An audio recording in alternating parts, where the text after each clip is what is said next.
Je vais vous présenter la résolution d'un exercice qui se place dans un trapèze rectangle dans lequel s'appliquera le théorème de Pythagore, la trigonométrie et une autre propriété en rapport avec les angles. La situation, on a un trapèze ABCD rectangle. Donc je vous rappelle qu'un trapèze est un quadrilatère dont deux côtés sont parallèles. Ces deux côtés s'appellent la petite base et la grande base. Un angle droit ici, puisque le trapèze est dit rectangle.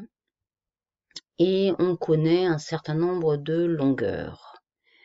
Compte tenu des questions où on demande de calculer des angles, mais on demande également de calculer des longueurs, on peut déjà anticiper que s'appliquera probablement le théorème de Pythagore et également les relations trigonométriques. Je vais commencer par vous présenter un certain nombre de figures extraites de cette figure initiale. Étant donné qu'on a deux parallèles, on peut extraire cette figure-là, qui est une configuration de Thalès, avec deux séquentes AC et BD séquentes en G, et les deux parallèles AB et CD. La proportion sera donc connue, mais par contre, il nous manque des longueurs sur les diagonales pour pouvoir appliquer le théorème de Thalès directement. On déduit ici un angle droit, par conséquent, on a un triangle rectangle isocèle dont on connaîtra les angles et dans lequel on pourra appliquer également le théorème de Pythagore.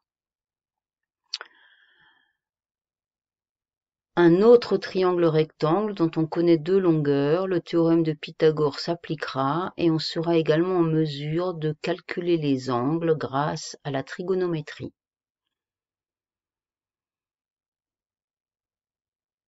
Mais on peut également avoir deux droites coupées par une séquente qui nous permettent de déterminer ici des angles alternes internes dans cette configuration ou avec une autre séquente dans cette configuration. Et on aura des résultats puisque les deux droites sont parallèles.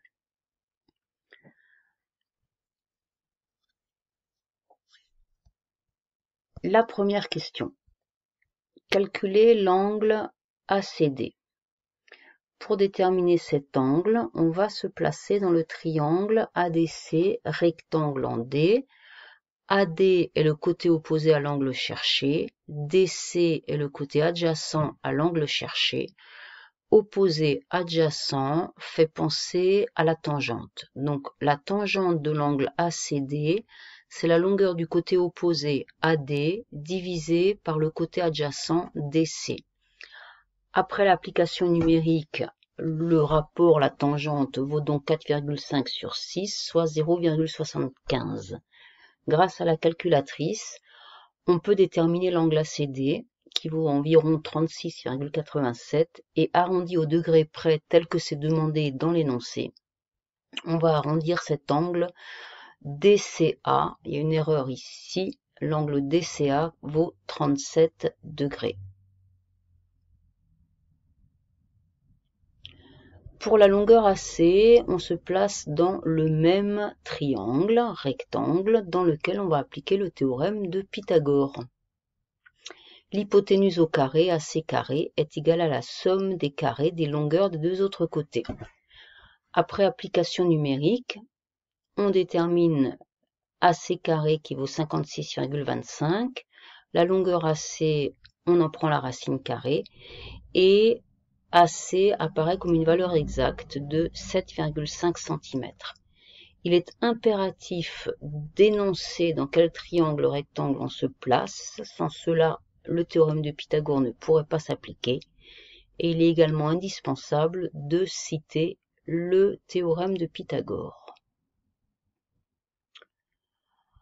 Pour la longueur BD, on se place maintenant dans ce triangle rectangle-là, qui est un triangle rectangle isocèle. On va appliquer de la même manière le théorème de Pythagore qui nous donne le carré de l'hypoténuse qui vaut 40,5 cm² après application numérique et la racine carrée de 40,5 est une valeur décimale approchée de 6,36 environ. étant donné qu'on demande d'arrondir le résultat au millimètre, sachant que 6 est en centimètres, cela revient à arrondir ce résultat au dixième, et BD aura une valeur approchée d'environ 6,4 cm. De la même manière que précédemment, il est indispensable d'indiquer dans quel triangle rectangle on se place et de citer le théorème qui s'applique.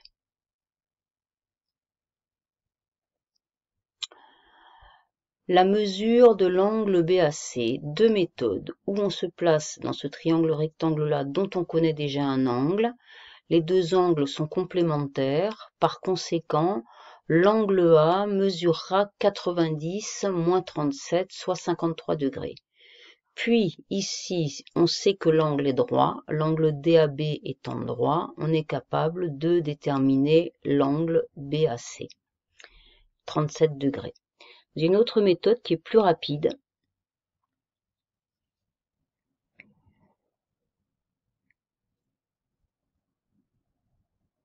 Donc la deuxième méthode est d'identifier les deux droites coupées par une séquente. Donc AB et CD sont les deux droites coupées par la séquente AC.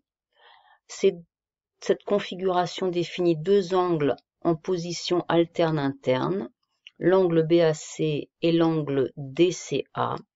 Or, comme les deux droites sont parallèles puisqu'on se place dans un trapèze, les deux angles alternes internes ont la même mesure. L'angle DCA mesurait 37 degrés environ. Par conséquent, l'angle BAC mesure lui aussi 37 degrés.